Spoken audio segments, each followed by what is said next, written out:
Hello, friends. Thank you for joining us this evening. I'm your host, Zen Garcia.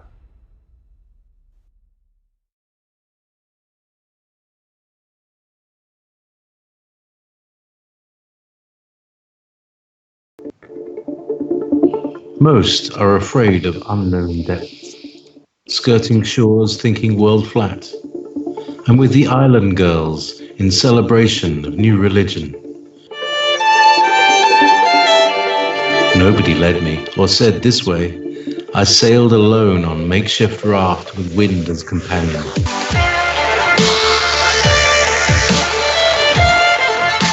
Fate for deliverance, confidence enough to assess new disposition. Seekers of lost paradise may seem fools to those who never sought the other world. Welcome to Momentary Zen with Zen Garcia. Visit www.fallenangels.tv. You're listening to Revolution Radio. This hatred will be still further magnified by the effects of an economic crisis, which will stop dealing on the exchanges and bring industry to a standstill. We shall create by all the secret subterranean methods open to us and with the aid of gold, which is all in our hands, a universal economic crisis whereby we shall throw upon the streets whole mobs of workers simultaneously in all the countries of the world. These mobs will rush delightfully to shed the blood of those whom, in the simplicity of their ignorance, they have envied from their cradles, and whose property they will then be able to loot. Welcome, friends. I'm your host, Zen Garcia. This is, tonight we are having a special, and this is all things esoteric. And so I'm joined again once a month by Erin Moffett. Erin, are you there, sister? I'm here. Can you hear me okay? I do, and thank you again for joining me. It's always eventful, and certainly over the last few months, we've seen a huge movement, catalyst of the youth into just the order out of chaos. You know, the whole plan of just insanity and letting loose the nihilists and the atheists and the communists and corrupting even pure social movements from the top down and leading them into just destruction and chaos. And certainly that's what we are seeing on the streets of America every night when the lights go down. Well, first of all, thank you for having me again. I appreciate getting a new audience, talking to new people, because it starts to feel like an echo chamber sometimes in your own community and your own friends, which is nice because we are up against so much hatred for us being on the right. In fact, it's they're just kind of ready to attack. I almost was baited into an argument on Facebook that I just narrowly avoided yesterday, but I remembered, I said, this is going nowhere. So it's nice to have like-minded people, and you have like-minded people, but I find that there's still some differences, and it's good. It's good for us to have some differences and come together. So thank you for that. Oh yeah, no worries. I think that, yeah, even for us too, reaching out to your audience and just increasing outreach on all levels, that it's important for us to come together as communities and to especially share truth to help people to make sense of the insanity that is going on and embroiling so many, that because they don't know really the ulterior motive and what's behind the agenda of all this chaos, they are being led astray. They're being led into supporting something that, at first is not going to help as far as the protests. I think all that is, gone way out of control now. But it's also bringing, as far as, the rest of America and the sympathy and the want to really create positive change, that has now all gone out the window because of the the looting and the riots and the burning of property and the desecration of, I mean, there was just recently the whole Black Lives Matter movement are now openly declaring that churches should be targeted, and everything, just burn down everything, destroy everything. I've seen videos of where the youth are just going down the streets and just smashing all the windows of all these businesses. And I'm just thinking of how much each one of those windows costs. I mean, it's just millions of dollars, and it's all just, reckless abandon. I'm glad you brought up Black Lives Matter specifically, because I don't have a big amount of research, but I'd like to mention what I know a little bit. And it's not going to surprise anyone, but this can be kind of fun for us when we learn something new about why these people are so evil. But if you, there's a Bishop Larry Gators. I was listening to him last night, and he's a black bishop, and he'll expose Boule stuff. He's one of the few people I ever hear talk about Boule. Are you familiar with the Boule? Mm-hmm, yeah. Okay. So for anybody in the chat that might not be, it's really like the Black Secret Society, the Black Prince Hall Freemasons, and they're in control of the Black community more than anyone else. I mean, when I say that, they're controlled, but they're going to be like the ones that are kind of the Democrats in the area, or they're going to be kind of controlling in as far as in the media. They're going to be controlling in Hollywood. And so it's kind of interesting with Black Lives Matter. He was pointing out, and I'll point out to you guys, that when they say matter, they don't really mean that they matter, like that they're valuable. They're talking about them as matter, like a material substance of a particular kind, or of particular purpose, or even vegetable matter, or materials such as feces or urine discharged from a living body, material discharged by separation, or dark matter even. And so they're still not they still are putting them in a position that these people don't even realize they're being put in. And I don't know if I told you, Zen, but I had an experience at church. It's not my normal church. I was trying a new church, and I thought I had vetted it fairly well, which doesn't mean anything. It just, things can happen. But the second time I was there, just as this whole George Floyd thing was taking place, and the pastor and one of the singers or guitar players was up there expressing how Black Lives Matter. They were showing a Carl Lenz and T.D. Jakes video. I had to walk out. It was very upsetting. I wasn't trying to make a point, but I was so upset and saddened for the deception of this group of people. And the Black Lives Matter movement is literally witchcraft, and there's a worship of Kali. And if you look at how they stood on George Floyd and killed him, that's exactly how the Thuggies, aka thugs, movement of India, they were one of the biggest, what you call like a mafia, where they would kill people. They'd work together, and they distract somebody, and somebody would come up behind, and then they'd all put their weight on them, and they'd strangle them. So this is no coincidence. And the Thuggies were occult assassins of India, and who did they worship was Kali. So this is all very much associated with New Age, witchcraft type of stuff. And real quick, I'll mention one more time. If you look at the three women who are the co-founders, you've got Patrice Khan Cullors, Alicia Garza, and Opal Tometi. And these three women are LGBTQ, and they're definitely witchy looking, but I'm going to do more research into that, so I'm not going to speculate more on them right now, but be interesting to follow up on that. Well, I do know that as far as the Black Lives Matter, the movement, and that they are, huge in supporting the LGBT community, and that one of the, and this is openly declared, anybody can look this up and search for themselves, but and that would make sense to me that the founders would be of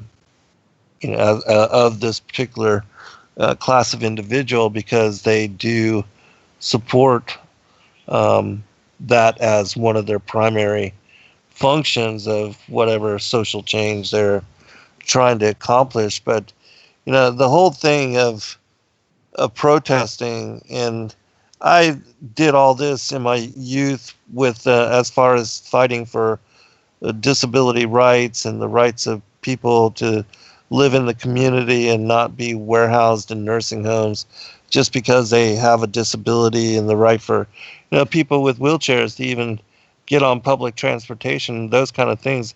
And so I know what it is to work for and to try to get social change and accomplish things politically. And even though I don't declare and do all that anymore, and with my time, because I know that the whole thing of the left and right is a false paradigm, and is something that I don't want to get all caught up in and waste all my time in anymore. But but I think that the whole thing with really creating a social movement and creating change, that you can't do it through violence. And whenever you support violence and the damage of property and even now, they are literally murdering people.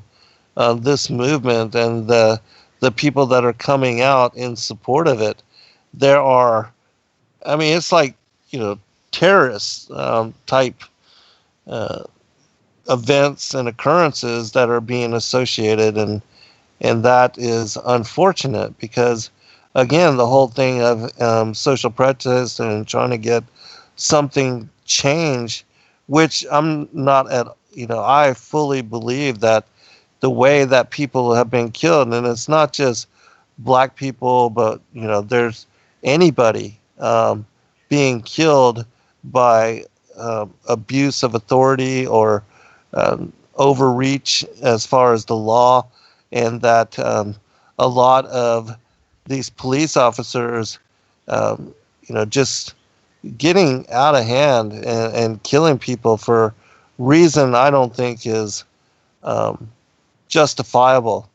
And there's these kind of things are happening all over, and even now still are happening. And so I think that most certainly there has to be something done about that, and things have to be as far as some kind of remedy to the problem. However, what they are doing with all the looting and all of the burning down property, and just breaking into and destroying things for no reason, that is, it's just not, it's not right, and it's not something that well, first, can be sustained. And I think, and we talked about this in shows that we did previously on this topic, I believe that the reason the police are standing down, as far as governments as well, is that they're just waiting for a time. They're allowing it to get out of hand, because at some point the community and people are going to cry out for justice, on looters. In a lot of places, looters are shot on sight. And so when it gets to that point and these kind of things start to happen, then the outrage and the fury against police, and they, what are they to do, as far as doing their job?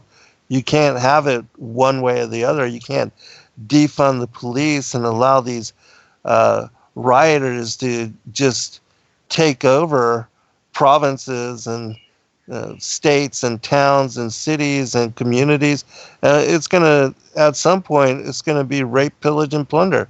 And then people that are innocent, that don't have guns to protect themselves, which that is coming too, because now, they're making the Second Amendment difficult as far as the population, the good people that would need to defend themselves against criminals.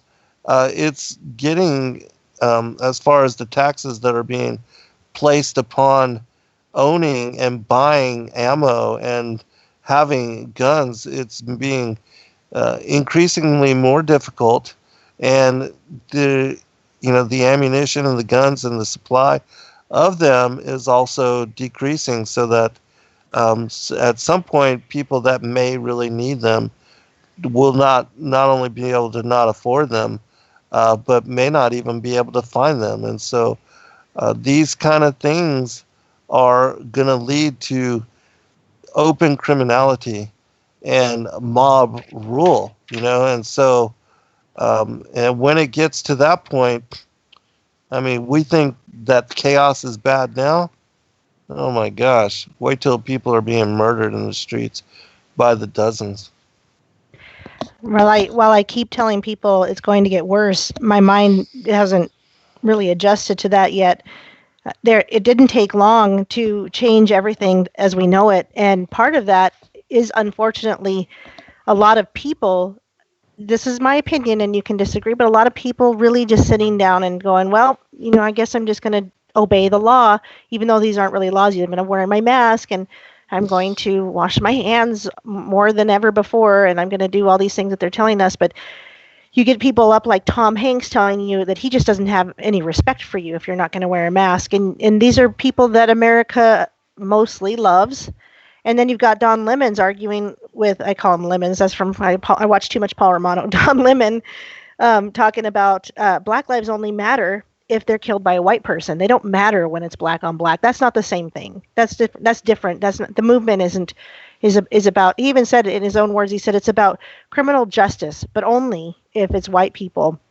And you're right, it's going to get worse because these protests are allowed. We've got health officials, quote unquote, I'm using air quotes, that say that, oh, the spike in COVID has got nothing to do with the protests, and the protests are a good reason to get out.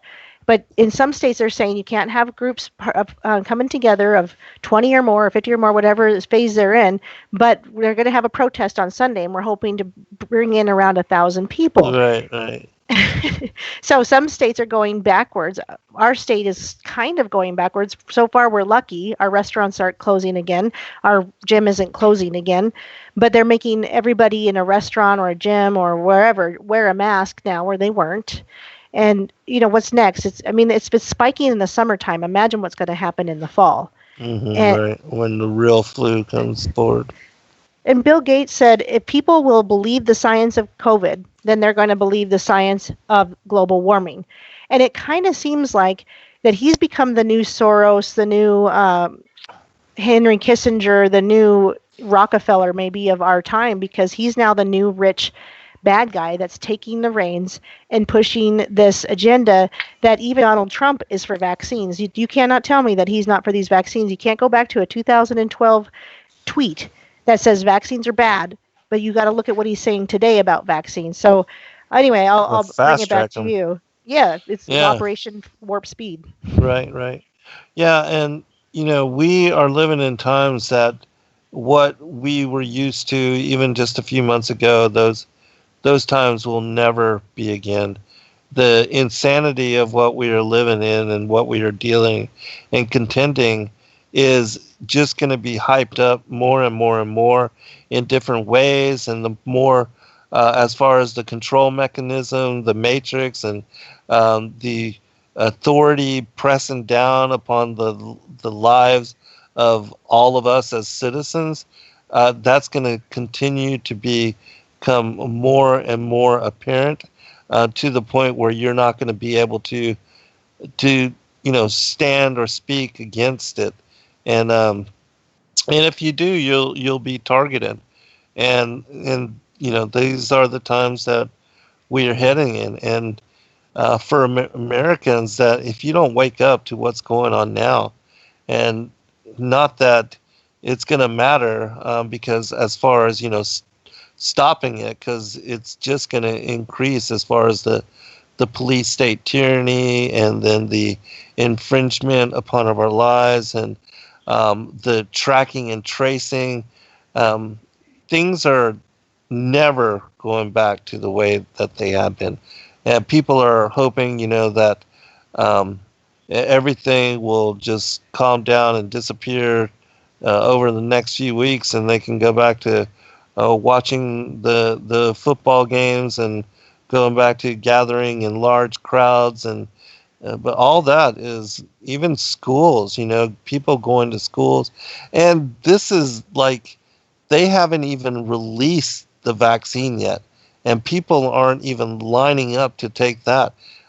Wait till all that happens, because in my opinion, that's when the real epidemic is going to begin, because all these people that are standing in line thinking that it's going to be beneficial for them um, to take on these forced vaccinations, and that they're going to keep them safe, and that they're going to provide security for them, and they'll never have to worry about anything going into the future. Um, I got news for you. And so that's another reason why it's so critical for people to finally to wake up and get off of the couch of complacency, as far as the nonchalance of just ignoring everything that is going on, and not willing to investigate, to learn a little bit of truth. A little bit of truth. People's lives are at risk, and people are in danger, and all the youth and the children. Your children are dependent on you to have knowledge of what to do in the coming situation, in the coming times, to protect them, and to also to bring them some comfort, and to give them guidance and direction. And unfortunately, that is going to be in short supply, because there's too many people that don't know what's going on and don't have any idea as to really the real motives of the New World Order, the depopulation agenda, all the things that are behind the scenes. And that, like even the quote that I read, which was from the protocol, the third protocol of the learned elders of Zion, which this was written back in the late 1800s, thereabouts. And that's how far in advance they've been working to orchestrate the madness. These kind of things, and if you're not familiar with the protocols of the learned elders of Zion, it's a document that was published and supported by secret societies, and it was passed on covertly amongst the elite so that they could support with their mafioso, with their money, their power, their wealth, and their control. That these were the things that the bloodline royal elite, the progeny of the devil, had coordinated together and working in tangent with one another to bring forth over a long period of time this whole agenda for world domination and the suppression of freedoms, liberties, and truth. And these kind of things, again, there's a whole document of, I forget exactly, it's like 23 or 24 protocols, something of that nature, where they are instructing and guiding and directing one another on how to achieve politically, and as far as the whole matrix of control, how to accomplish what is without a doubt, in my opinion, the will of Satan and the Illuminists that are taking blood oath to support the agenda of the New World Order, of global governance, world tyranny. All of this has been long in planning, and it's just now coming into effect to such a degree, it's all in your face. And it's only by the grace of God that we even know about and we're able to discover this particular agenda, because I believe it was one of the messengers delivering this particular protocol and bringing it forth to the other elites that were going to be in reception of it. This individual was struck down by lightning, and then they were able to find these documents on him and make them public. And even though that the whole story of that has been suppressed and declared conspiracy and fabricated and made up. Looking at the documents and reading the material for yourself, they are prophetic, and they are things that are without a doubt now in our faces as far as a world and as a collective. And so the fact that they are truthful in that manner, in my mind, verifies the authenticity of the conspiracy that they are indeed talking about and orchestrating and working towards.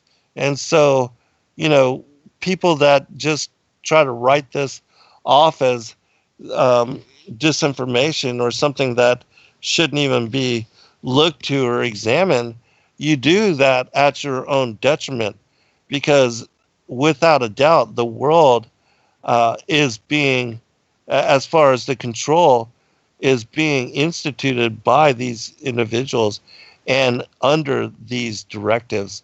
And so if you really want to know what's going on, and it's important for you to know what's going on, because a lot of people are getting caught up and led astray, and their energy, as far as wanting to create change, the controlled opposition of the false left-right paradigm, if you don't know how they are controlling and working to manipulate that aspect of the whole creation of minorities and pinning them against one another, the racial divisions and the order out of chaos, if you don't know what is really going on, then you're just going to be manipulated, and you're just going to be a pawn in the game, just as everybody else. And it's unfortunate that, God says, my people are killed for lack of ignorance. And this is exactly what we see going on now, that this movement is being guided by mostly ignorance, and then controlled from the top down by those that know exactly what they are trying to accomplish and what they are trying to do. And it's, again, order out of chaos. Erin? I'm trying to, red pill my friends, and as much as possible. But unfortunately, it's become, and they made it this way, such a touchy subject that there was a minute where, and I talk about my normie friend a lot on my channel, but there's a minute where at first she was like, I brought up George Floyd or something. She's like, I'm not even going there. She wouldn't talk about it. But then she, interestingly enough, kind of started doing her own research, especially on the corona stuff. And I probably, we're at a point where she'll let me tell her a lot of stuff, but she doesn't really say much about it. And she started finally doing, we're talking probably, I've been waking up seriously over the last 3 years. So, you know how you are. I don't know how you guys are, but you know how a lot of people are when they first wake up, they want to tell everybody. Like, that's how I was. Oh, yeah, that's so, totally how I was. Yeah. So I was like laying it heavy on her in the beginning, and we almost there was one point where she got so angry that she's like, I can't do this with you. And I was like, okay, I need to back this off. I need to be careful. And then you get into that routine where you learn who you can talk to, but how to talk about it, and to be careful with the people that you love instead of angering them right off the bat. Now, sometimes that anger right off the bat, if you can stick it through, was kind of a good initial kick in the knee, you might say, for them, because it's stuck in their craw. Something angered them, right? And it's going to bug them, and they're going to think about it. And if you can stay in a relationship together, it will start to have fruit, I think. And so for her, It's kind of started to do that, and she started researching the coronavirus stuff. Her and her boyfriend starting to believe what I've been saying about that. And now I'm like, okay, maybe we can take another step, because I care about her. Like you said, I care about my friend. She has a son.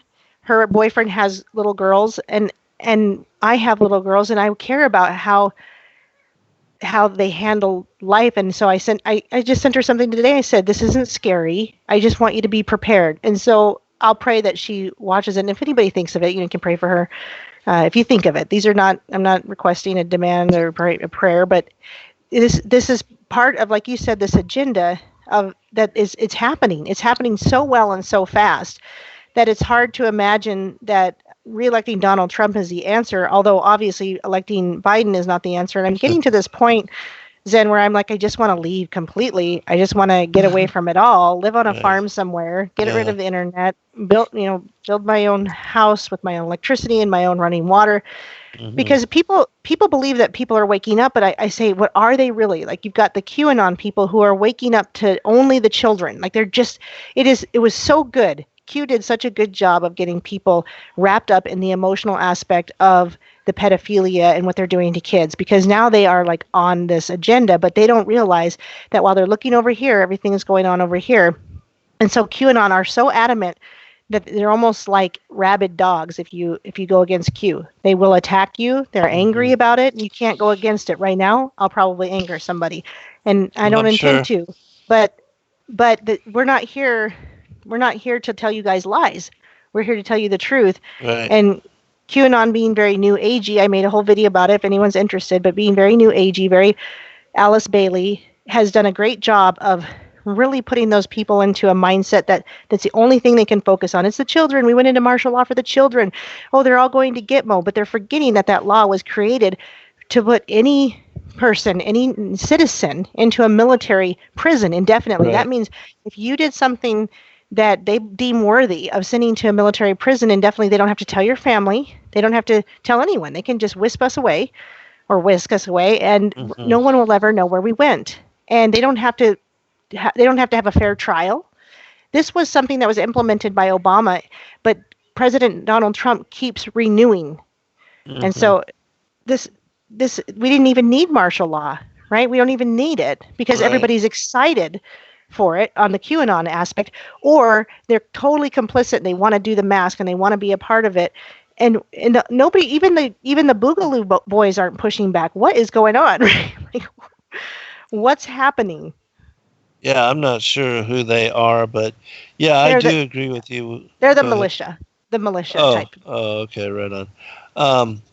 I had written an article for our newsletter just this past weekend that was talking about the order out of chaos, and I had specifically mentioned at the very end of the article of the occult technology of power, which is a book that was written for the Illuminati elite. One of the industrial entrepreneurs is banking empire, and he's passing on the reins of control to his son, who has been groomed from the time that he entered into this world to take over, to be callous and to be just domineering. The whole thing of this particular bloodline, believing that they have the divine right of kings to impose their will upon the collective fate of humanity, and that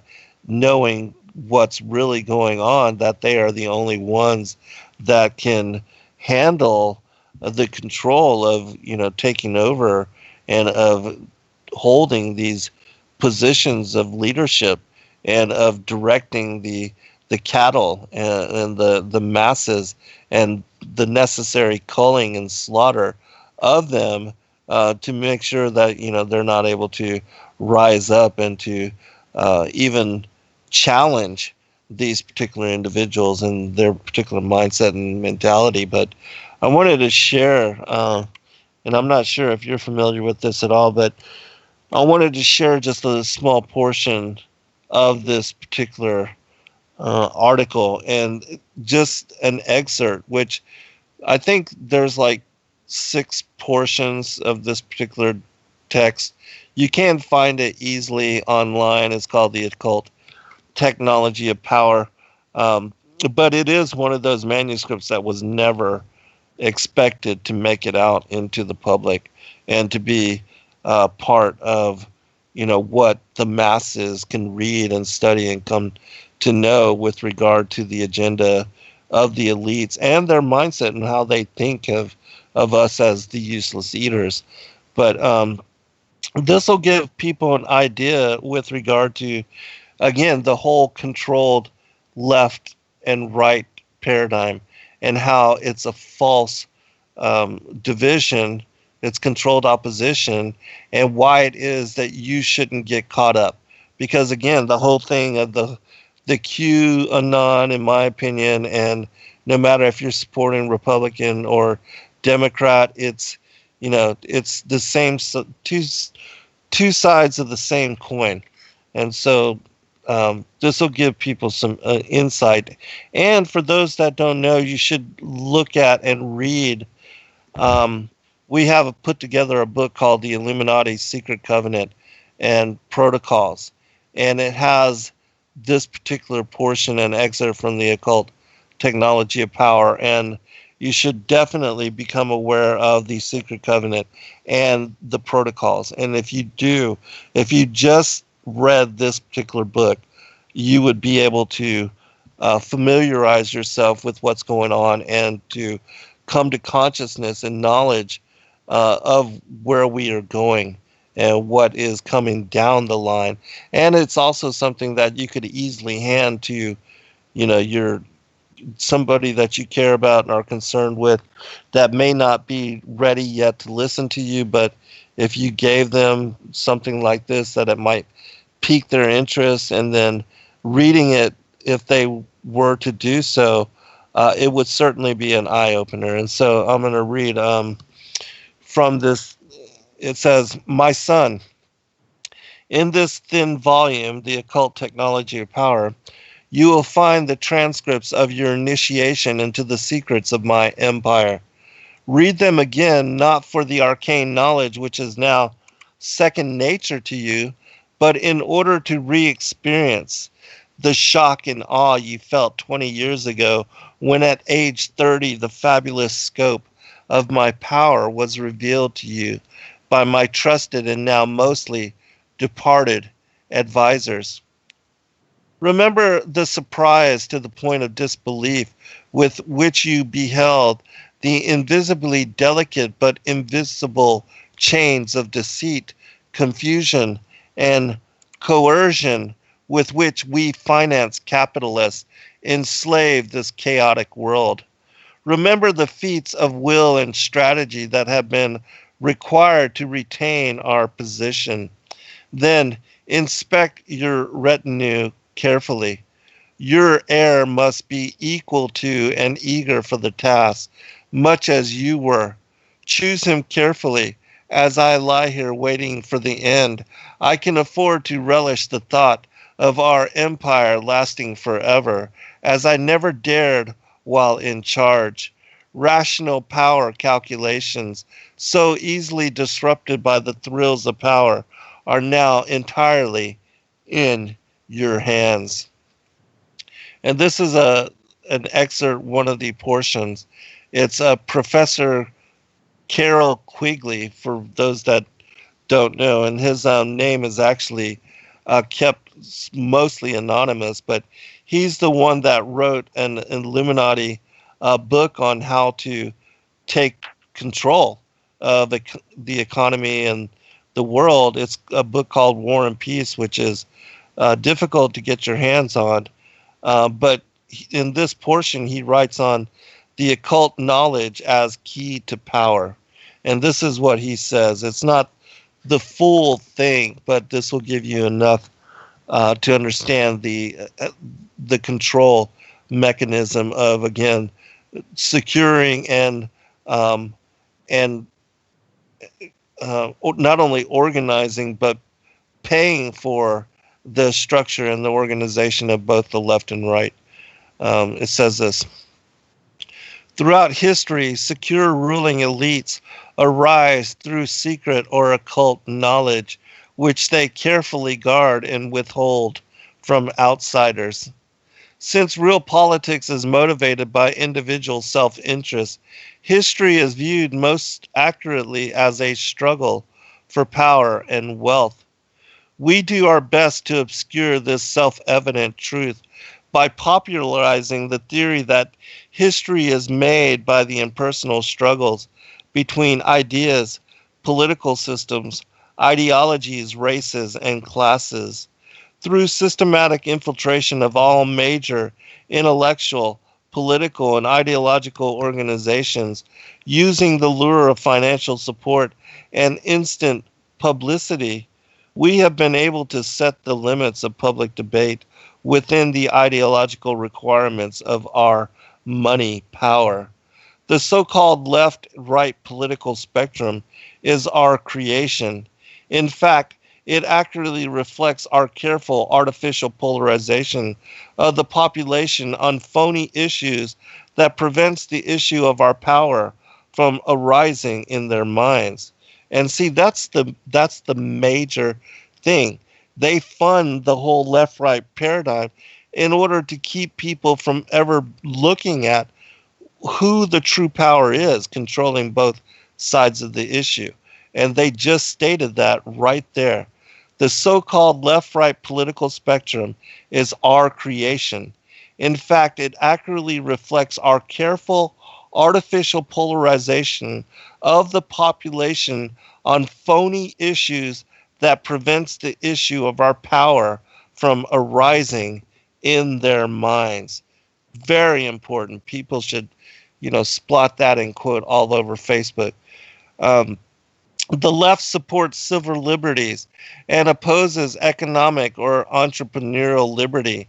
The right supports economic liberty and opposes civil liberty. But of course, neither can exist fully, which is our goal, without the other. We control the right and left conflict such that both forms of liberty are suppressed to the degree that we require.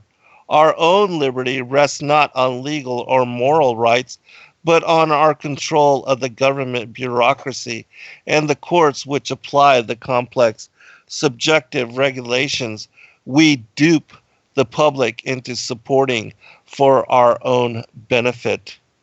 Innumerable meaningless conflicts to divert the attention of the public from our operations find fertile ground in the bitter hatreds of the right-left imbroglio. Right and left are irreconcilable on racial policy, treatment of criminals, law enforcement, pornography, foreign policy, women's liberation, and censorship, just to name a few issues. Although censorship is in the name of fairness, has been useful in broadcasting and may yet be required in journalism, we generally do not take sides in these issues. Instead, we attempt to prolong the conflicts by supporting both sides as required.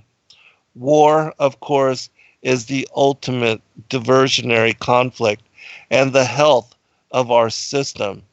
Because it's through war that they can dominate the headlines.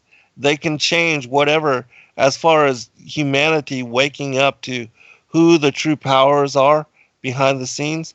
If they need to change, create a war or create some kind of diversionary, even this whole pandemic, they can dominate the headlines and create whatever reality they want to make in order to keep themselves from being discovered and from us in knowing really what's going on. But continuing. War provides the perfect cover of emergency and crisis behind which we consolidate our power. And since nuclear war presents dangers even to us, more and more we have resorted to economic crises, energy shortages, ecological hysteria, and managed political drama to fill the gap. Meaningless brush fire wars, though, remain useful. We promote phony free enterprise on the right and phony democratic socialism on the left.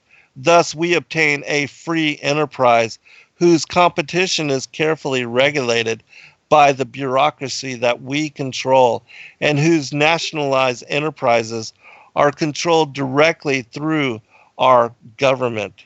In this way, we maintain a society in which the basis of our power, legal titles to property and money, remains secure, but in which the peril of free, unregulated competition is avoided and popular sovereignty is nullified. The democratic process is a sitting duck for our money power. Invariably, we determine the candidates of the major parties and then proceed to pick the winners. any attempts at campaign reforms simply put the rules of the game more firmly under our government's control, the occult technology of power. And for for people that have never heard about, never read this particular manuscript, if you read it, it's undeniably exactly how things are being accomplished by them, and how the masses are being led astray into supporting the false, the phony Hegelian dialectic of problem, reaction, solution.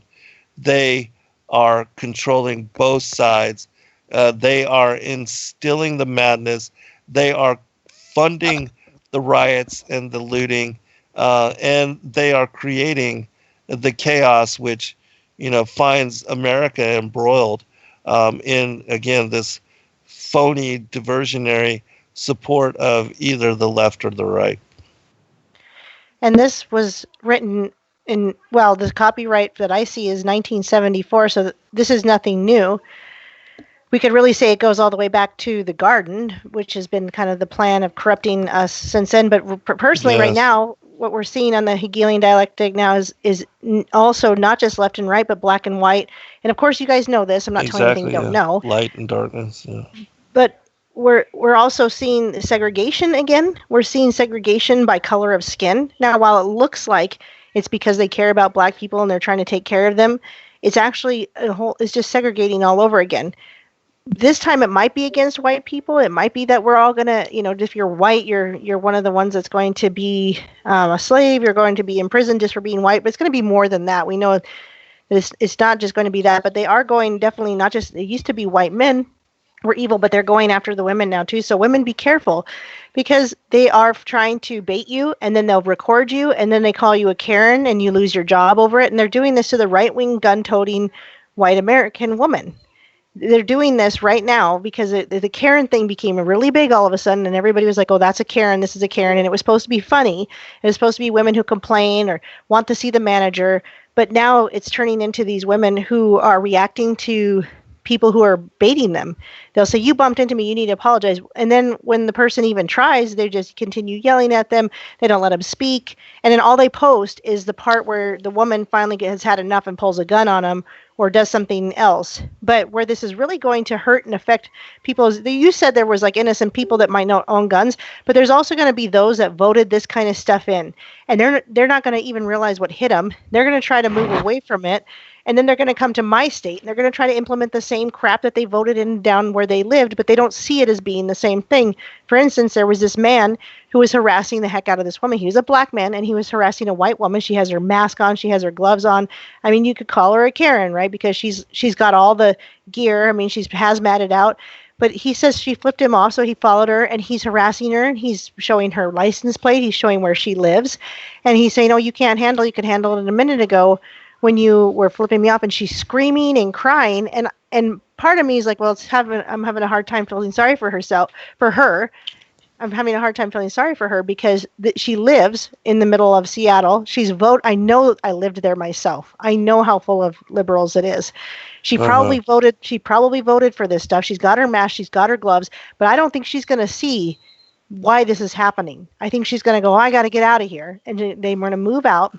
And they're going to start implementing the same desires for where they move. And it's happened here. We've got a city called Missoula. It's very left-wing. It's been infiltrated by people from California.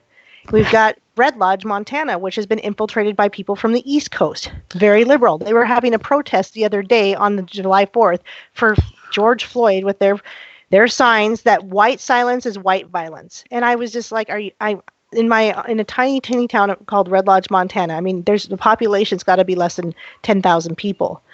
But this segregation, now they're saying in Oregon, you know, whites only wearing masks. Well, you could say, well, that's because that's racist against the blacks. Oh no, it's actually because they don't want blacks to feel like they're going to be profiled. They're actually saying your life. If people paid attention, they're actually saying your life isn't really worth it enough to us. So we're going to say you don't have to wear a mask because your fear of being profiled in the mask. But white people, you have to wear a mask. It's madness. And then in Washington State, they're allowing kids with learning disabilities and kids who are persons of color back to school first. This is literal segregation, but they're not getting it because, like you said, is this ignorant mindset. Even like I said, I had that church experience, which was really horrible. It felt like I was having a demonic attack. I had to leave to the bathroom to pray for what was going on. I had to come back and say, Lord, can I get something from this, or do I got to go? And I was like, I got to go. I just felt I had to go. But this is a church that's bringing in Carl Lentz in T.D. Jakes' video, where Carl Lentz was interviewing T.D. Jakes. These people were so deceived. Now, I don't expect a congregation to know that. I expect the pastor to have been able to vet this kind of situation. But this is where it's really getting played out. We've got paid pastors to push this stuff. I don't know that this pastor is because it's such a small congregation, but you never know. And recently, talk about a 501c3 mess. They are paying churches. They are giving them extra money if they'll just do as they're told. And can you imagine? Can you imagine if you belong to a church that's getting money to close or to make you sit 6 feet apart or tell you can't sing? Now you can't sing. If you can't sing, why does the swab have to go all the way to the back of your throat and up to your brain practically? Why can't you just sing on it? Why can't you just breathe on it if it's so contagious? It's absolute madness, and it's an upside down world. If this is so dangerous, why don't we have biohazard containers for our masks and our gloves when we're done with them? I could go on complaining, but I don't really want to complain. Wait. I did want to mention one thing earlier, how you mentioned that the Black lives don't matter because people are getting, well, you didn't say this. I'm saying that the Black lives don't matter to these people. You mentioned that people were getting killed during these protests. But one particular instance, if you guys aren't really aware, was a 16-year-old kid in Seattle in this Chaz Chop area where they decided to make their autonomous zone. And I believe that kid was trying to get away from something. They're driving around. They've got no guns. They've got no ammo. They're chased down by a black man, and they are black kids. They're chased down by him, and he's shooting relentlessly into this vehicle, which when it finally stops, he runs up on him and says, "Oh, you ain't dead yet?" And then a final shot to kill the kid. He was executed. And they didn't have any guns. They didn't have any ammo. And then they're laughing about it. They're laughing about how they took care of business. It's on video. And yet the city council person came out and said that this was a drive-by shooting. They don't care about Black lives, and I'll send it back to you with that.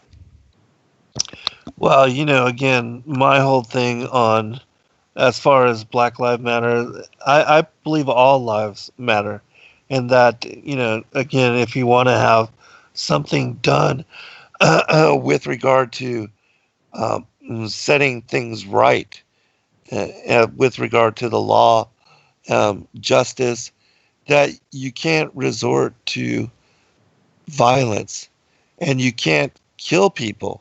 Doesn't matter what color they are. You can't kill people. But certainly we are seeing, racial divisions being stoked.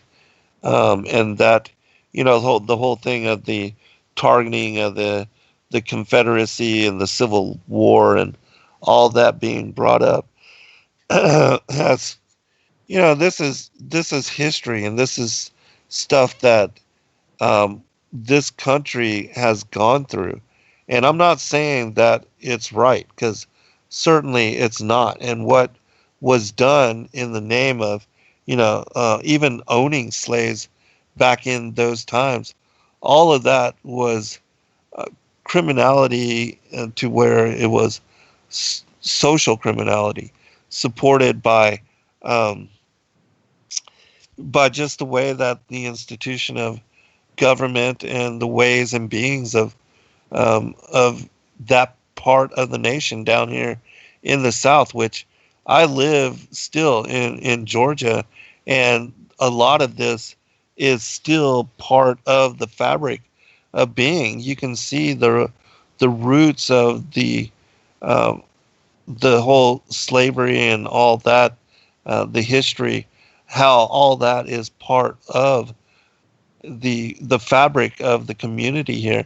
And there's still people that are racially ignorant that support in ideology that kind of mindset, that kind of thinking. And it's unfortunate because, we have come so far from those particular times. And, I think that a lot of the work of individuals like Martin Luther King, which, down here in the South, and people that are supporting the Black Lives Matter movement, in my opinion, whether you're white or black or whatever color, you should check out the movie Selma and see how it is that they knew they could not resort to violence, and that even if they were going to go against miscarriages of justice with regard to the abuse of power, that it was there in Alabama or Mississippi and other states here in the South, where the local governments and sheriffs that they supported and maintained, a segregationist ideology, and that they would abuse people, and they had a mindset that that black people were inferior in some manner, and that's the way that they were treated. That kind of thing, because myself being Latino, and also my mother being Korean, my father was in the military for 20 years, and we traveled all over the world, and I was exposed to. Oh my goodness, that went fast. All right, we'll pick it up on the other side. Be right back, everyone.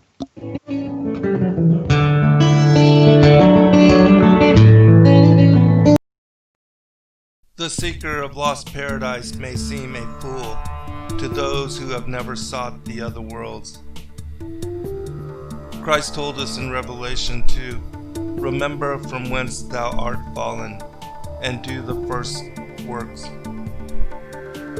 What many people don't realize about the fall of humanity is that Adam and Eve were initially bright-natured, and that they were placed into the garden of God to dress and tend it, and that being deceived and tempted and eating from the fruit of the tree of the knowledge of good and evil, that in that moment that you touch thereof you shall die, that they come under the authority of death in those moments, and since their fall have been banished from the place of the immortals.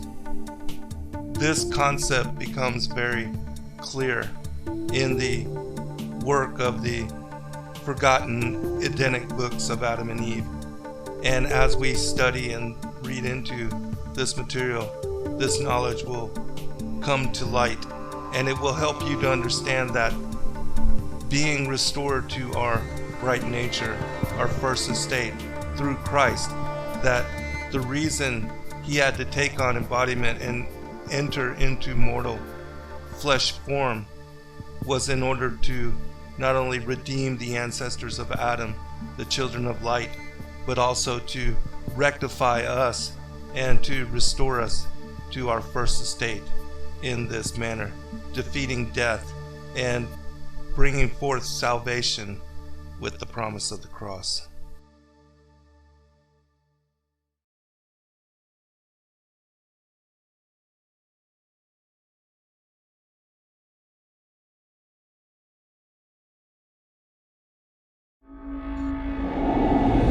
Many truth seekers are constantly studying alone. But there is a place where we can come together.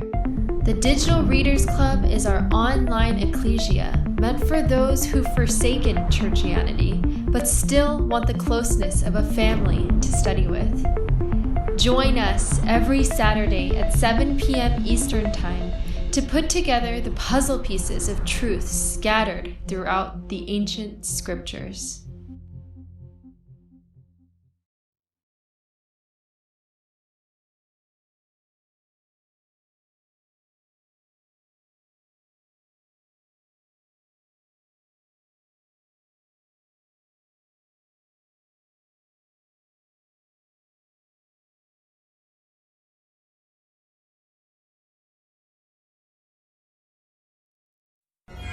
Everyday questions arise.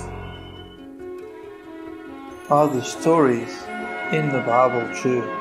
What if I told you that there are hundreds of confirming witnesses? Which give intricate detail to the stories in the Bible.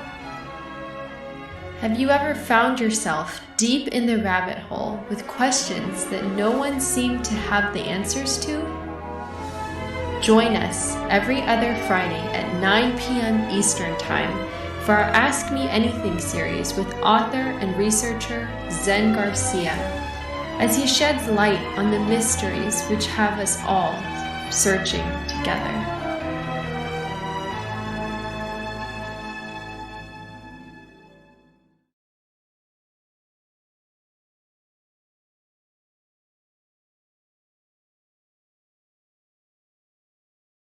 And the order out of chaos that is happening on the streets of America, current events with regard to the pandemic, the COVID virus, the coronavirus, and the martial law, and also the imposition of police state tyranny, and how all of this has been planned for by agenda going back hundreds of years even. And that if you look to some of the documents that I had quoted from, the things that we have spoken about and shared even in opening commentary, things like the Illuminati secret covenant, the occult technology of power, and the protocols of the learned elders of Zion, that these particular manuscripts will give you an idea, especially for those of you that are not anywhere as far as well versed in the agenda of the New World Order and how the elites have been perpetuating and pushing and manipulating the events, and also the controlled opposition of the false left-right paradigm in order to lead as far as the world to particular what I see in the Bible as revealed as the end of days, the beast kingdom, which we see all of that coming to light, both in Daniel and in Revelation. But anyways, and so what I was saying with regard to having traveled, my father being in the military and having traveled all over the world, that I have seen and experienced racism on different levels, and that, you know, it's not just a black and white issue, that even religious, that Muslims and Christians, that whatever the division, even, you know, among Oriental people, Chinese and Japanese and Koreans, that there's different stereotypes, even though we all look kind of the same, and yet there is divisions which cause people to hate one another and to mistreat one another. But certainly the racial tensions of today are getting out of hand. I've seen even how many people are mistreating people that are Chinese just because they blame them for the origin of the coronavirus, and that there is violence and outrage occurring to people. I saw how a father and his 2-year-old son had been slashed with a knife and actually threatened their lives. And, you know, they're just regular citizens just trying to get along in the world. And this kind of thing happened even after World War II with the attacks on Pearl Harbor, how the government, you know, rounded up Japanese people and put them in internment camps and basically concentration camps and detention facilities. And this kind of thing will happen again, because we have right now in America FEMA camps sitting idle and being manned by these multinational United Nations peacekeeping troops, and they're sitting there idle in the same way that during World War II, the people that, you know, had built these concentration camps that that Hitler and the Nazis would utilize later after the kickoff and the beginning and the start of the war in those particular times, that initially they made to target political dissidents and fringe groups, but then, you know, it was expanded, and certainly the Jewish people and those that were Hebrew descent were massively executed and targeted during that time. But anyways, and I'll just kind of finish up this story. But I remember as a youth and that I had this one teacher in the 5th grade, and she did not like me at all, and I knew that she didn't, and she treated me really um, just terribly, and I didn't understand it at that time. I didn't know why she hated me so much, and it wasn't until I was like in my 20s, looking back and realizing just that this woman, this teacher, that she was racist, and that she didn't like me because I was different. That I was darker skinned just because of the Mexican Indian descent, and also being Korean. That whatever it is, you could call me wetback or slant eye or whatever the particular derogatory terms that kids and people would use to just to antagonize people because of their differences of and their nationalities or their ways of being. That kids are cruel, but I didn't understand and realize, looking back at that time, and there were many things that she did to me that I didn't understand until I came to later have some kind of definition of what racism was. Because kids aren't born with that, with the concept of an understanding of that, and it isn't until you experience that in your lives, when you're treated in a way that is cruel or unjust, that you can then define it.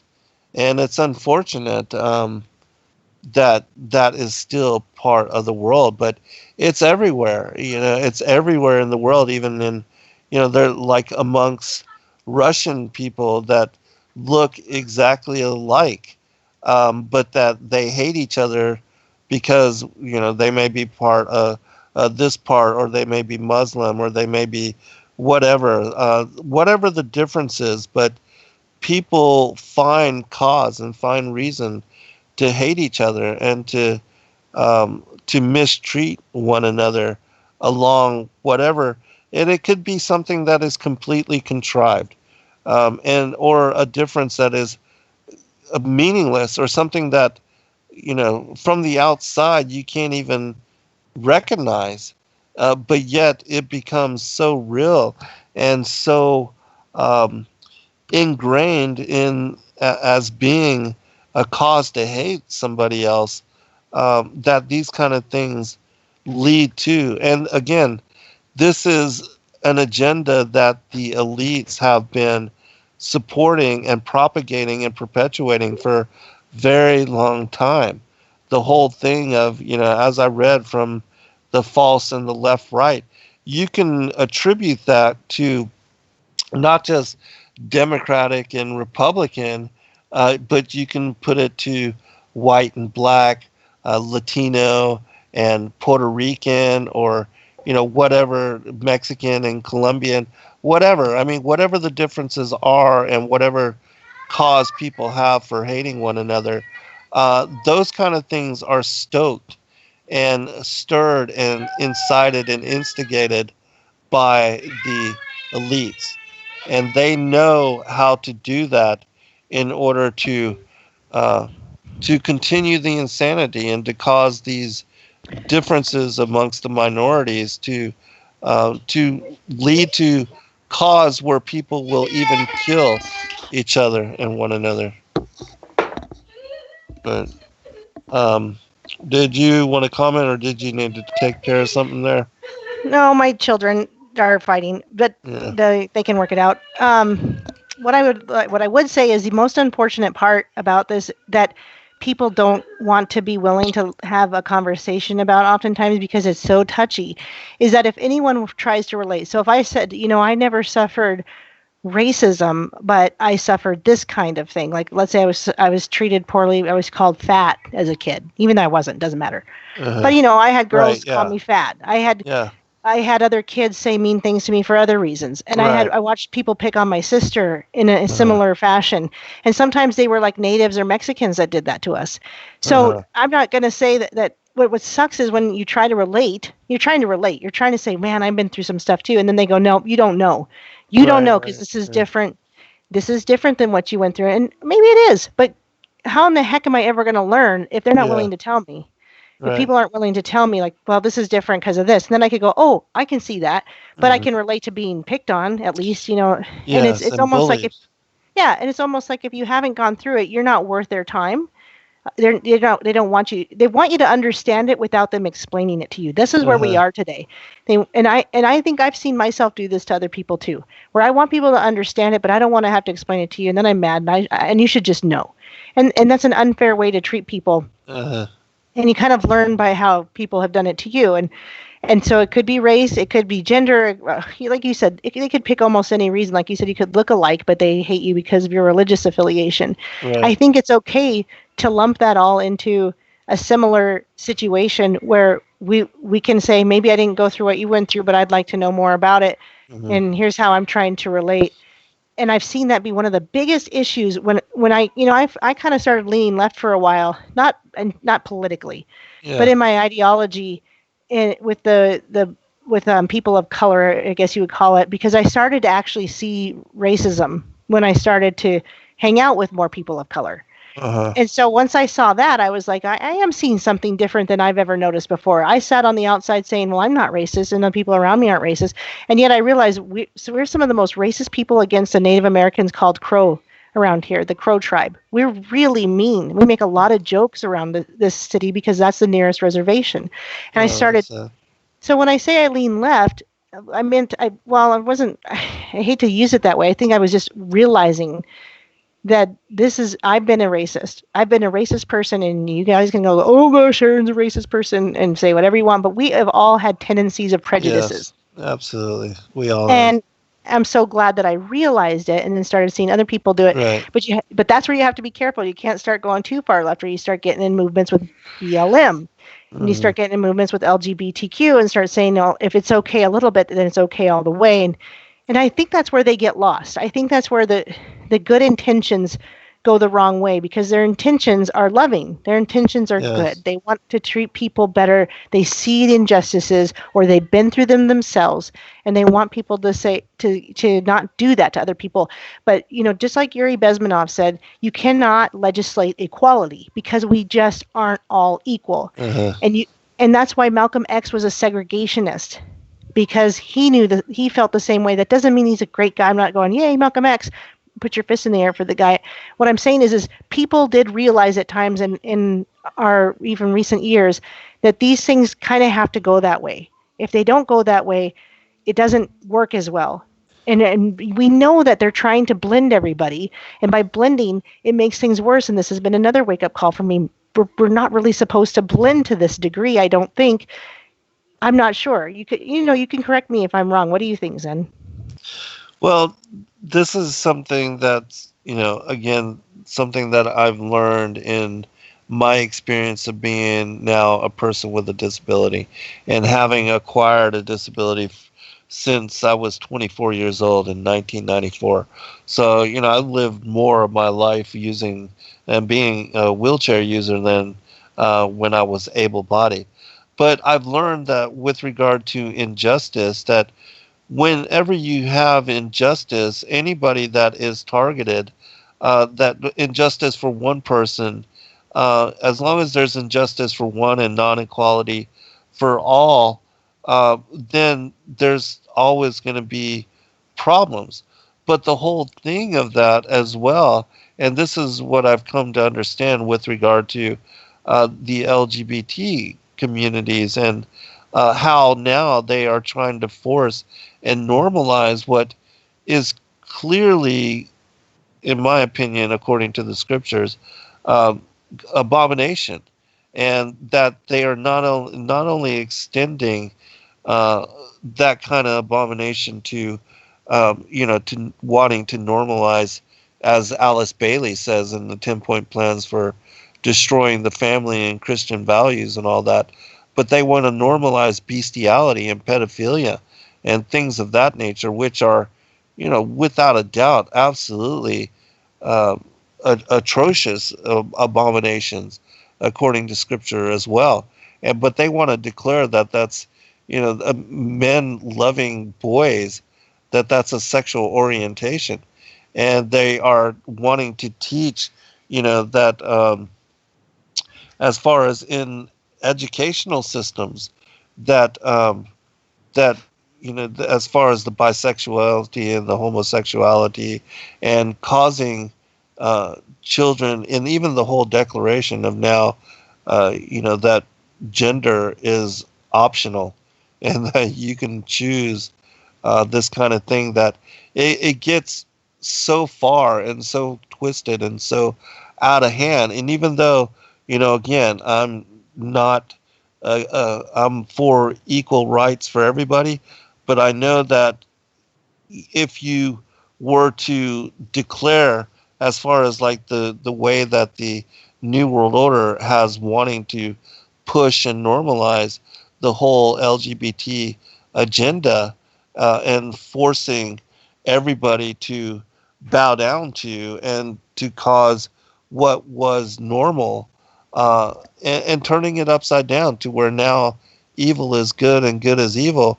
I think there's a, a time when you cross a line that you can never go back, and that in the eyes of, yes, in as far as the political arena, yeah, we need equal rights, and that you don't want people to be mistreated just because of the way that they choose to be. But when you are forcing everybody else to adapt, and forcing people to accept what is, clearly in the Scriptures abomination, I think that that can get questionable as far as, well, how far do you allow things to be pushed? And so that's where I stand on all. It's like, I don't know how far to go, with supporting equal rights for everybody. But certainly, I don't think anybody should be discriminated against, and certainly, I don't think people should be picked on, and people should be treated with hatred in any manner. Even though I know without a doubt that homosexuality, bisexuality, things of that nature are considered abomination by God, I'm not. I'm not God, and I can't impose that kind of judgment on them. I'll allow God to make that justice, and I'll just try to treat people equally in kindness and in love. Even, the Scriptures tell us to love our enemies and to turn the other cheek if necessary. And so that's the way that I'm going to try to be. But, I'm not fully going to support the whole, like the Black Lives Matter, movement of supporting the whole LGBT community, and all of the, as far as getting political to try to push forth all of that, even though I understand, yes, equal rights and nobody should be, but still, I think, again, there's a point to where it becomes, if you go too far. Like, I know now that there was just a Supreme Court case where some kind of LGBT agenda was supported by the justices, and now that is going to be normalized even into the educational system. And I think that when you're exposing children in elementary school to stories of normalized homosexuality and bisexuality and transgender, these kind of things, that it could mess up the minds of kids as they grow up, and that they're not going to know what's right or wrong according to what is defined by God. And so I don't know if I answered your question in any way, but Well, absolutely, and that's why I agree with you. That's why what Yuri Bezmenov said is he is legislating equality is what destroys the free nation. We should, if we could live biblically and scripturally, which obviously everybody won't, but if Right. everybody did, there would be so much less of that. There would be more of that trying to be Christ-like, trying to live scripturally, and we'd mess up, but then we'd be sorry for it, and then we'd actually go and tell that person we're sorry for it. We would own up. We would come together, right? We would, if we couldn't agree, right, we'd bring someone else into it, and we'd moderate it the way that it says in the scriptures to do, and then we'd get to a point where we're not just trying to live the 10 Commandments because they're rules, but because we know that our life has actually been better for doing it. But that's why you can't legislate it. When you legislate it, it creates what we're seeing now. It destroys the freeness of the country. It destroys our freedom. Right. So that's where I think the fine line is do I want equality? Of course. Can I legislate it? No, because this is what we see happen. So I think that we agree. And just to clarify my stance in case anybody, and I don't think it doesn't look like anybody's questioning my stance, but just to clarify in case anybody was like, well, what is she saying that we should segregate? No, I'm saying I think we see people agree to segregate because this kind of blending of like you said, in the New Age way is the gross, the way they want to, like Alice Bailey, they want to have pedophilia. They want to blend us in all ways. They want everybody to be having sexual encounters and things like that. Yeah, right. Whereas we want biblical equality. We want scriptural equality, the way Jesus would have treated people, and to be more Christ-like and to do the things that he did and to love the way that he loved. And that's not easy, but it can be done. And I've seen it change me. And I'll even admit I just got a text from my gym instructor, and it was just wonderful what she said. She's seen me grow, she's seen me go through hard things. And to have people say that means I'm doing it well. I'm living scripturally. And when I make mistakes, I own up to them. I say I'm sorry. And that's the kind of equality we can have, is I'm just as wrong as you, or if you've done something wrong, I'm just as capable of doing what you did. And I have to humble myself and address it or not address it. But that's the kind of equality we need. But it's frustrating, right? Because there's so many non-Christians. There's so many people who think it's a joke. They just don't even want to hear about it. Or there's the lukewarm Christians, which are almost more difficult. You know, like my church that decided to close down during this. Not the church that I had the weird experience, but my main church that I was going to and I was on the worship team with. When I learned that the pastor was against closing down. He was totally against it, but you just don't know with a lot of the people that said, well, we want to close it down, like elders, quote unquote, like air quotes. Where are they in their relationship? Are they lukewarm? And it's so sad. And I love those people. So anyway, I'm probably going on and probably don't need to. But I think it's good that we make our stance and that we are trying to bring clarity to, because this is, these kind of things, racial issues, also the LGBT community, and taking a stance on that. These are difficult issues for the church and for our current times and current generation. And I know that people wrestle with this as well. And in fact, we had on an Ask Me Anything show where an individual who was clearly struggling with homosexuality and feeling that this was natural tendency for him, and I certainly didn't want to respond to the individual in hate or in a manner where I'm judging and criticizing, but I wanted to come from a position of love and also declare my truth as far as a believer in the scriptures and a believer in what is revealed within the Word of God. And I just told the individual that in my opinion, homosexuality is not normal, and that it was certainly not instituted by God. And though people may feel such, in my opinion, again, a man was created for a woman, and that their sexual organs uniting is for procreative reason, and that's the way that we perpetuate ourselves as a race, is through sexuality and birthing and bringing children into the world. And men with other men cannot do that, and women with other women cannot do that. That it's clearly in nature that it's when a man and a woman unite and come together in holy matrimony and sharing through the process of love, that is what brings forth naturally a child from that particular union.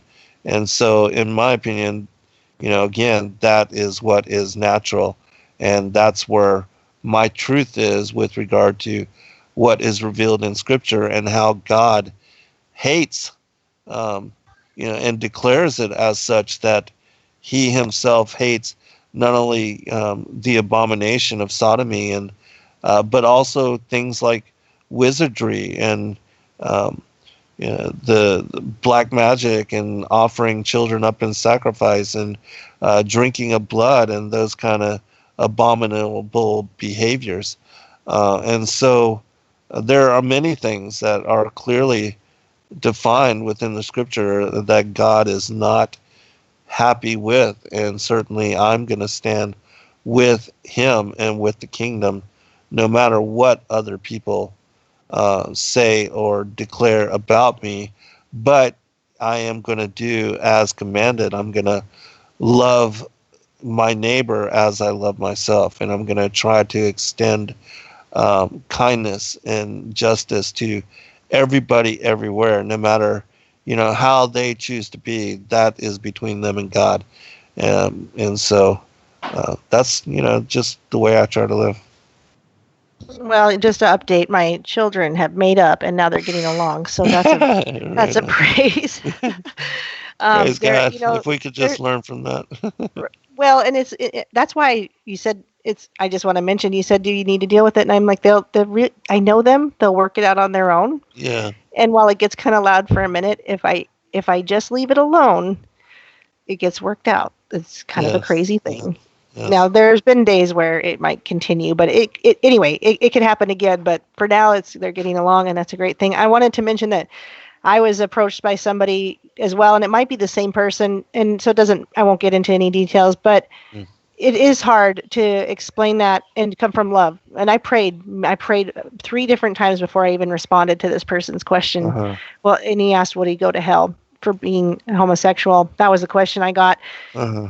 And I prayed a lot about that, but I think it's good for people to realize that just because you're in a heterosexual relationship doesn't mean that you're doing all the right things either. Sodomy Exactly. is also wrong in a heterosexual relationship. So I don't think people think about that sometimes. And so you're right that this isn't a judgment call. It's let me just put myself in my place for a moment. Let me pray that I would give a Christly answer, which is going to be one that oftentimes they don't like.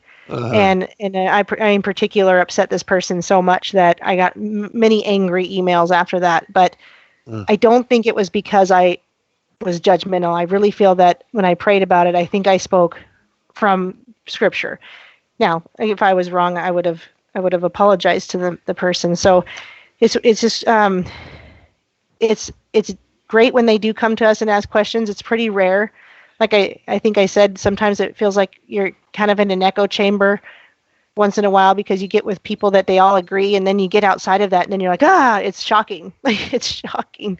I don't mean echo chamber because we're all lost. I mean, but we all agree on the same things, and we're all saying the same things, and then you realize how many people out there don't understand. They don't see it that way. And I try to work a little bit at a time, but if it's not scriptural, then I'm not doing it right. And so someone like you who knows the Scriptures much better than I know them might be better on that aspect of making sure to go to the Scriptures and me seeing what it says first. And that'd be something I could get better at too, is what does the Bible say about this? And it's so easy now that we have the internet. We can search scriptures on these topics and Right. find some of that. Like, again, though, sometimes the people are asking questions. They don't want those scriptures. I'm not sure if you're familiar with the Hillsong Church, who is they're proponents for homosexuality. They say it's okay in their church. And they even had a parishioner that was being interviewed, and they say, what do you do when you get to that part of the Bible that says that homosexuality is wrong? And this congregant said, oh, well, I just kind of brush past it and turn the page and get on to the stuff I want to hear. And this is where we are in these. Yeah. This is a so-called Christian church, Hillsong Church. It's a huge church. They create a lot of music. If anybody's, I'm sure people are totally aware who they are. Yes. But this is the stance that a lot of our churches are taking. And so I'm agreeing with you and repeating everything you just said, but from my point of view, that Yes. if we don't take the scriptural stance, we are going to have the wrong answer. And it does say in the scriptures that if we are teaching those things wrong, we are going to bring people into captivity with us. And I don't want to be one of those people doing that to others. Right. Yes, the gospel of accommodation is one that is, that is embraced a great deal by the mainstream. And it's because they don't want to deal with difficult issues. And again, with regard to even the whole thing of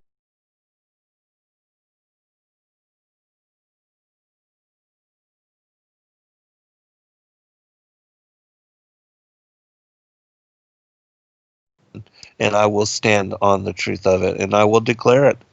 And if that is going to have people hate me, so be it. But I'm not coming from a stance of hatred. I'm not condemning or judging or saying people should be attacked because of differences or things of that nature. I am always affirming a stance of love and kindness and understanding, but certainly I'm not going to try to twist what God is clear in revealing within His Word. So, but anyways, we've got about 20 minutes remaining, and so I know that you had a lot of different topics, a lot of different issues that you wanted to kind of cover, and so I wanted to give you opportunity if you needed. Or do you wanted to bring up a certain, something, certainly allow yourself to steer the show into that direction. I would mention something a little bit different and new that's not exactly on the topic that we were on, but is somebody to watch out for. I haven't personally been covering this guy. Well, I have on my channel, but I have somebody that comes on with me who's been doing research. And this is a person to watch out for, and his name is Joseph Gregory Hallett. Have you heard of Joseph Gregory Hallett? It's so funny. Yes, a lot of people have been talking about and covering, and so I think this is this would be something good to go into. And yes, I have heard of this individual. I've done some research. It was brought to my attention a couple of weeks ago by my friends Daniela and Cassidy. We talked about this individual, and they made me aware of how he could be this, forgotten king, and that coming to the limelight now, it could be a fulfillment of prophetically what could lead us into the announcement as far as the false prophet announcing the Antichrist. If this person truly does fit, as he declares himself, all these declarations, accommodations, and titles, and declaring himself as the Messiah and things of that nature, that certainly sounds anti-Christy to me. Yes, he even calls himself Mashiach. He says he's the Ante Christ. And the interesting thing about him is that he's got documents that I can't prove if they're real or not, but you can find them. There's websites. It doesn't take long to find, but I'll drop the one I have here, but it shows legal documents saying that the Queen is authorizing his control of the UK and I don't know that he's been declared any kind of controller yet, but this is a statement of claim in support of Joseph Gregory Hallett by the Queen. and it looks like a legal document, but again, you can make anything look like anything. The other thing is his symbolism is very interesting for somebody kind of claiming to be the Mashiach, I guess, but it would make sense for an antichrist. But he certainly seems to sound like he's either this. Does he think he's the second coming, or does he think he's the first? Because by saying anti-ante, it's almost like he's saying he precedes Christ. So he's not saying he said, these are his words, anti-ante Christ. So for him to say something like that, I mean, it would seem so obvious, but even though you and I know we're in a community that's really quite small, and even in our small truther community, not that many people are talking about him. He's being talked about, but not that many people are talking about him. And he's got really interesting symbolism. He looks like he uses 777 in his symbol, but it looks like the Vav, the 666 of the Hebrew language. He's got it calls it the awakening Aranga, and then he's got it mirrored underneath awakening, which kind of has this as above so below look to it with the water. This is one of a couple he has, and I'm describing it to people and you can't see it, but I did drop a link and you can look him up. But he's got the 3 sevens and he's got water below it. And it just has a very much as above, so below. He's got another image of Aranga.world and his awakening, and they're very much pyramidal structures everywhere. And so you'd almost have to be an idiot not to see the symbolism that this guy is pushing. However, he still is, like I said, even though we are looking at him and some people we know are looking at him, he's still very under the radar, in my opinion. And like you said, is he a possible antichrist with an I, not an E? And if he's not, what is he doing exactly? What is this guy up to? Anyway, I wanted to bring him up because he's somebody to watch out for. But go ahead. Yeah, I fully agree with you that for some reason he is now coming upon the scene, and that there is credence, and he has credentials, and certainly people are applauding him as being this particular possibility. And, the whole thing of him declaring himself as Messiah and Mashiach. And then the other thing with regard to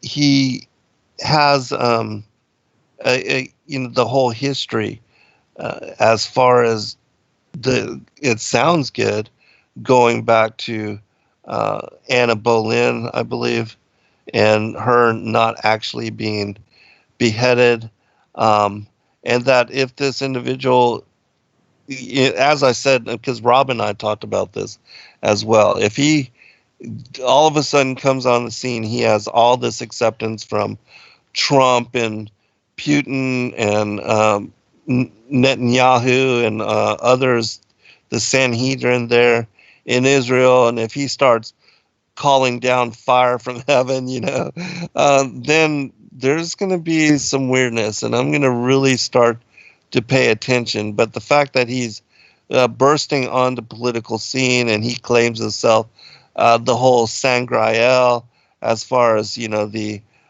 Holy Grail, that his bloodline and his lineage, and that they are the supposed Merovingian, those that were born from Christ mating with and having taken Mary Magdalene as wife, and that they are of that particular bloodline and lineage, and all of that. And that supports all that Dan Brown, the Holy Grail, that ideology, and that the elites have been pushing for a very long time. The Da Vinci Code, and how that Christ never died on the cross, and that he took Mary Magdalene as wife and had 2 daughters, and that all of these French and British royalty came from this particular bloodline, and that he has that connection, and that's why he can declare himself as Mashiach now.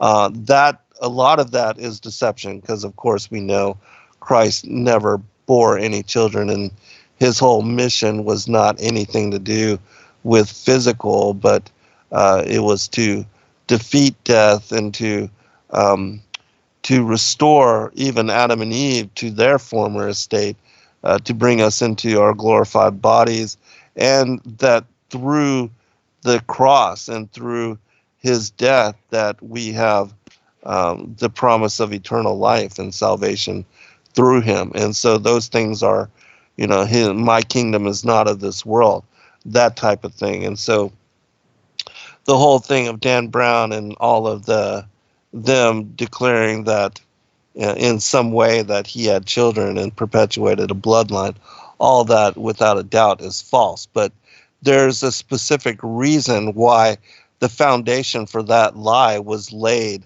so long ago. And in my opinion, it has to do with the strong delusion and also the coming reign of the Antichrist, and that those kind of things are going to be perpetuated and brought up and utilized in some manner to, if this guy is that particular individual, to declare him, as being the rightful heir and the rightful king, as they are already stating it and declaring it. And he's certainly making the rounds on the alternative truth circuit, and that there's a lot of speculation happening with all of this. And so if people, again, don't know what we're talking about, you can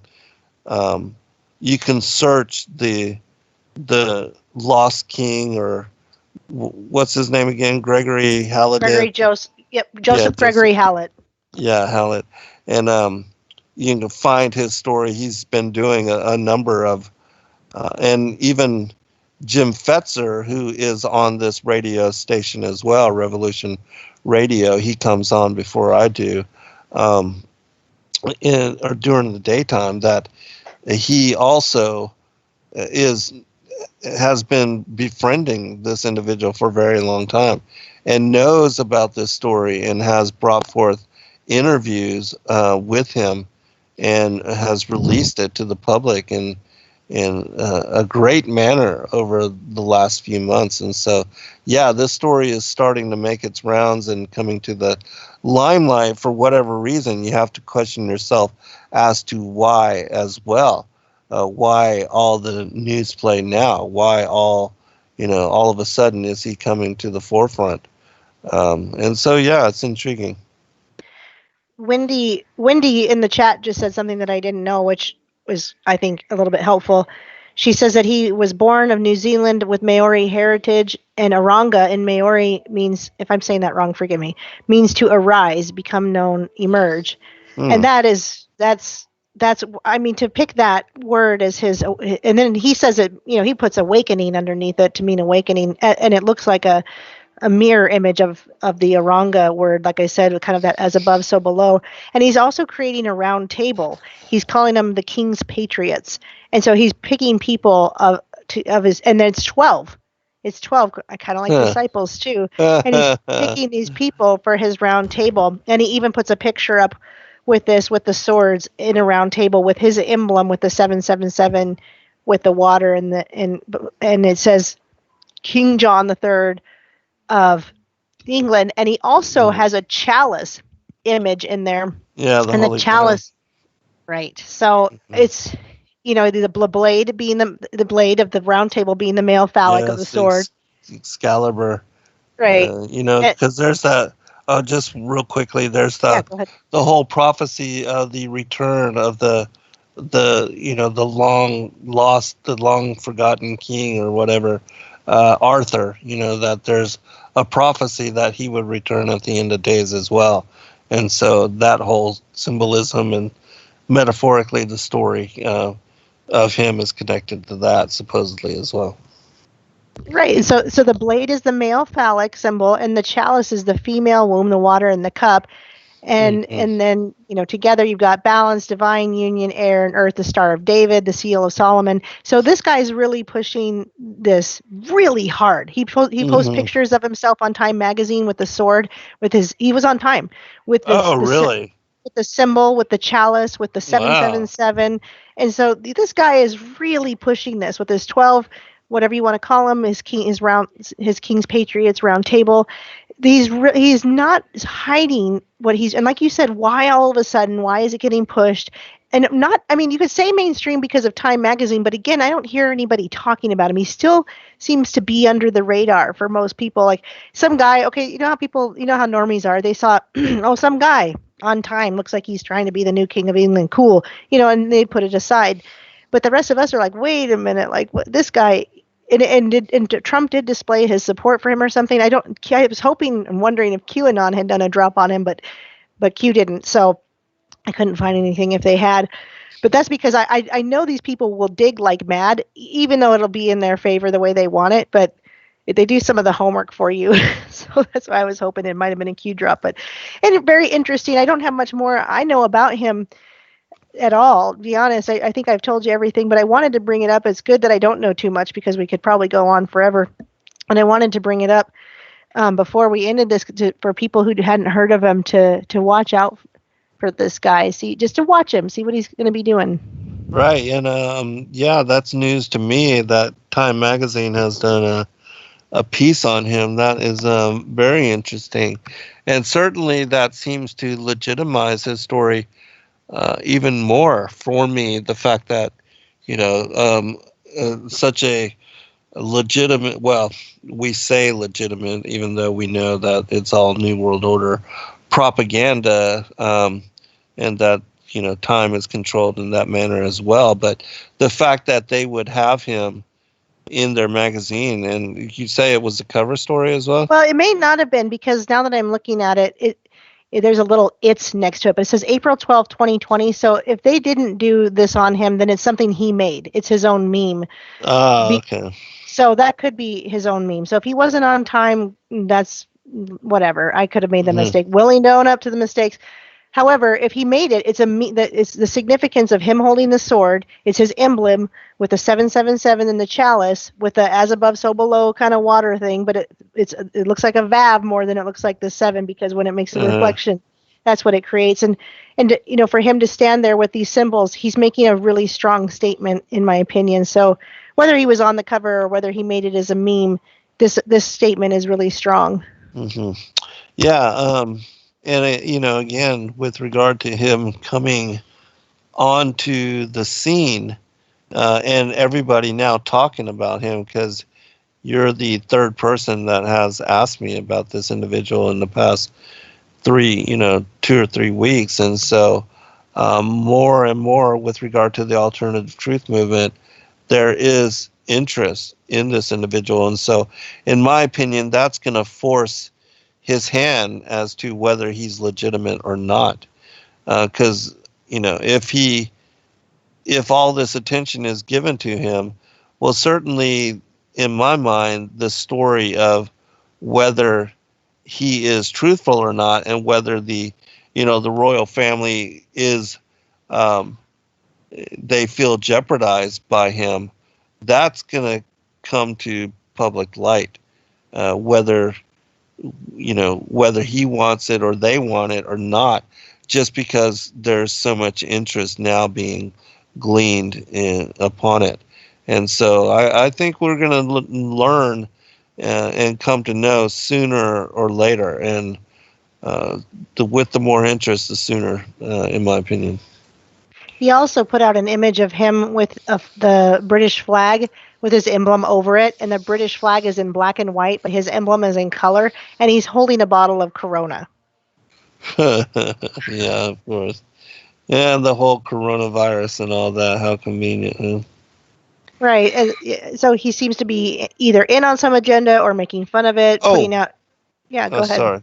I was just going to say the other thing that I heard him in an interview declare is that he was saying he's going to be the one that brings forth the whole Nasara, the national economic thing, and that he and Trump have already talked, and that supposedly Trump has taken over the Federal Reserve. Have you heard anything about that?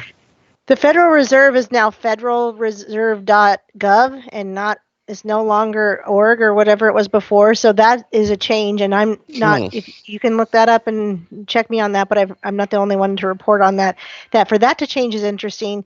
If Trump took it back over, it's for the Gesera Nasera means, like you say, they certainly want to look good on the outside. But Gesera News talks about this guy too. If you guys go to Gesera News, he's like, you can find him on their news page. So if they're pushing him, and Trump is pushing the gold standard, and he's taking over the Fed, and he's going to say, yeah, we're going to do gold, and all sounds great. And it's going to be great for some of us who own gold and silver, myself included. But it's going to be good for the purposes of for a while. But we know eventually it says in the scriptures they'll be throwing their gold out into the streets, and we know it's not going to mean anything.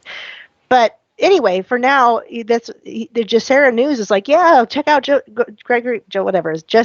Gregory Hallett. I just call him JGH. Check him out. Here he is. He's on the front, and they have a nice little paragraph about him.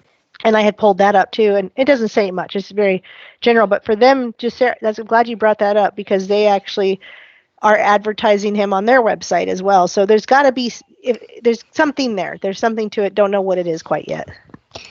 Yeah, and if you don't know what we're talking about as far as Nasera and Gesera, you can find it. It's a global currency reset, and that it's supposed to be a time when so much of the debt and people's debt and all that is going to be reset. The dollar, as far as it being the world reserve currency, that everything, the financial institutions, the way that they are now, the whole fiat money system, fiscal, all of that is supposedly going to be reset, and that there's going to be some kind of equality restored to the value of money. And so we'll see. And again, I don't know if I had told you this or not, Erin, but I had seen Nasera connected to the New Age movement going all the way back to like the late 1980s. And so this is something that is not new, and it's been pushed by the New Age people and that particular movement for a very long time, before even the whole Q and all that came upon it. And I believe they are also in support of this. Is that correct? Absolutely. They know not what they're doing. These people do not know what they are doing, and they are in support of these things. And yes, you mentioned that last time, because we were kind of talking about the New Age way that Q speaks. Sounds very much like Alice Bailey and the concerns with that. And for you to say, yeah, well, this is a New Age movement. I mean, I knew it right as soon as I knew it was true, as soon as you said it, plus of my own little research. But when something just hits you, like it just hits you as truth, and I'm like, gosh, of course it is. And you can find that yourself. It's very easy to figure out. But people are QAnon are pushing this very happily. They're excited about it. They're like, yeah, and they're using Gesera Nasera specifically. They're not just saying gold standard. They are saying that word for the globalist movement of this money changing. I will mention really quick, Benz really wants me to mention this pastor's dream, but Benz, I want to just address it really quickly, that I don't know that pastor has said anything profound enough for me to know what to mention. So I just wanted to address his question. There's a pastor, and I'm sure there is something, but the pastor's dreams kind of sound like stuff we already know. And I'm just going to leave it at that. But anyway, yes, this is a New Age movement. Yes, Q is saying New Age things. Trump wants to get rid of the old guard, which is the legacy problems, which is us. We are biohazards, just like the Georgia Guidestones say. They want AI implemented. They need to get rid of us, have driverless cars, have robots delivering, and pretty soon they'll be chasing us down, like in the episode of Black Mirror called Metalhead, where dogs are finding us because we're not really supposed to be out there doing anything. Humans bad, robots good. And so while Trump looks like he's doing good things for America, and they are good for now, I'm grateful that we've had more time. If it was Hillary Clinton, I might be dead already. But while it looks good on the surface, I think the end will look the same for us. So, and that's my final point. I'll just mention this last thing. The NESARA is the National Economic Stabilization and Recovery Act, according to its acronym. And so Yeah, so we'll see. But interesting times. It was all a great pleasure to be with you again, Erin. It's always a good time. I certainly appreciate it, and I'm glad it's fun for you too, because this is how we feed each other, and it's with the purpose is to be prepared, not scared. We want you all to have a heart of joy and peace, and not to leave here worried or afraid. Amen. Absolutely. And with that, God bless everybody. I'll be on with Rob Skiba tomorrow night. We're going to be starting a new series, The Genesis Revisited. We'll be picking up with Genesis 6 and moving on through the Genesis narrative into Exodus and covering the parallel accounts of the biblical, extra-biblical manuscripts that bring forth the stories that are found within Genesis as well. And so join us for that. God bless all. Good night. Peace. Peace. Shalom. Good night, sister. Be blessed all.